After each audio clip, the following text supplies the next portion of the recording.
Hello বন্ধুরা, তোমরা সকলে কেমন আছো? আমি দেখো আজকে গরমে একটু উপাদেয় খাবার, আমার কাছে অবশ্যই উপাদেয়, তোমাদের কাছে উপাদেয় কিনা জানি না, তবে গরমে একটু তেতো, যে কোনো তেতো, সেটা করলাই হোক আর নিম পাতাই হোক বা গিমা শাকই হোক, সেটা কিন্তু ভীষণই আমাদের শরীরের জন্য উপকারী। আর এটা কিন্তু গরমের সময় খেতেও বেশ লাগে। উনুনে আমি একটা কড়া চাপিয়ে দিয়েছি আর তাতে খানিকটা সরষার তেল দিয়ে দিয়েছি। সরষার তেলগুলো গরম হয়ে গেছে, এতে আমি কুচনো করলা দিয়ে দিচ্ছি। দেখো, তোমরা করলা বা উচ্ছে যা দিয়েই হোক না কেন এই পদটি তোমরা রান্না করতে পারো। আর এটা যেহেতু খুব সামান্য পরিমাণে, সেজন্য লবণ বা হলুদটা কিন্তু তোমরা খুব সামান্য পরিমাণেই দেবে। লবণ হলুদ দিয়ে আমি এই করলাগুলো ভেজে নিচ্ছি। ওই তেলেই দেখো আমি কুচনো আলুগুলো দিয়ে দিচ্ছি। পরিমাণটা তোমরা তোমাদের পছন্দ মতো অবশ্যই নেবে। আমি খুব সামান্য পরিমাণেই করছি, কারণ আমার বাড়িতে লোক সংখ্যা খুব কম। দেখো আলুগুলো আমি ভেজে নেব, কিন্তু আলুগুলোতে কিন্তু আগেই আমি লবণ হলুদ দেব না। যখন নাকি ভাজা ভাজা হয়ে আসবে তখন তাতে আমি হলুদ এবং লবণ যোগ করছি। আগে থেকে হলুদ দিলে তেলটা পুড়ে যেতে পারে, আর লবণ যদি আগে থেকেই দিই তাহলে আলুটা গলে যেতে পারে। সেই জন্য ভাজার একেবারে শেষ পর্যায়ে কিন্তু আমি এগুলো যোগ করছি। ওই কড়াতেই আমি যোগ করলাম বেগুন। দেখো, বেগুনগুলো একটু লম্বা লম্বা করে কেটে রেখেছি।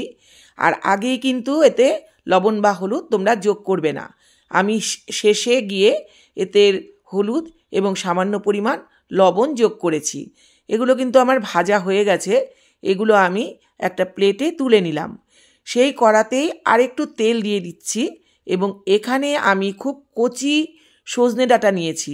দেখো, সেগুলো কিন্তু আমি তেলের মধ্যে দিয়ে দিয়েছি। আবার এতে আমি সামান্য পরিমাণ লবণ এবং হলুদ যোগ করে এই সজনে ডাঁটাগুলোকেও আমি ভেজে নিলাম। এই তেলেই আমি এখন যোগ করছি, দেখো, 1 চামচ পাঁচফোড়ন। এই পাঁচফোড়নের গন্ধটা কিন্তু এই চচ্চড়িতে ভীষণই ভালো লাগে। আর একটা কাঁচা লঙ্কা আর একটা শুকনো লঙ্কা আর একটা পেঁয়াজ কেটে রেখেছিলাম, সেই পেঁয়াজটা দিয়ে আমি হালকা ফ্রাই করে নিচ্ছি। আর এতে দিয়ে দিচ্ছি পরিমাণ মতো লবণ, হলুদ এবং একটু কাশ্মীরি লঙ্কার গুঁড়ো। কাশ্মীরি লঙ্কার গুঁড়োটা দিচ্ছি একটু কালারটা সুন্দর হওয়ার জন্য। তবে তোমরা কিন্তু লবণ হলুদ খুব ভেবে চিন্তে দিও, কারণ আমি প্রত্যেকটা সবজিতেই কিন্তু অল্প অল্প করে লবণ হলুদ যোগ করেছি। আর যেহেতু সবজিটা ভাজা হয়েই গেছে, অল্প একটু সেদ্ধ হলেই কিন্তু হয়ে যাবে, সেজন্য আমি খুব সামান্য পরিমাণ জল দিয়ে কড়াটা ঢেকে দিচ্ছি। অপরদিকে একটা মিক্সির বাটিতে 1 চামচ পোস্ত এবং 2 চামচ সরষা এবং 2টো কাঁচা লঙ্কা দিয়ে আমি একটা পেস্ট বানিয়ে নিচ্ছি। লঙ্কাটা তোমরা তোমাদের পছন্দ মতো দিও। আমাদের বাড়িতে যেহেতু খুব একটা ঝাল খেতে পারে না সবাই, সেজন্য আমি লঙ্কাটা কমই দিয়েছি। দেখো, 2 মিনিট পরেই কিন্তু আমার সবজিগুলো সেদ্ধ হয়ে গেছে, জলটাও শুকিয়ে গেছে। এই পর্যায়ে আমি পিষে রাখা মশলাটা এর ভেতর দিয়ে দিলাম। এবারও কিন্তু আমি খুব বেশি সময় এটাকে জাল দেব না, ঠিক ফুটে ওঠা পর্যন্ত আমি অপেক্ষা করব।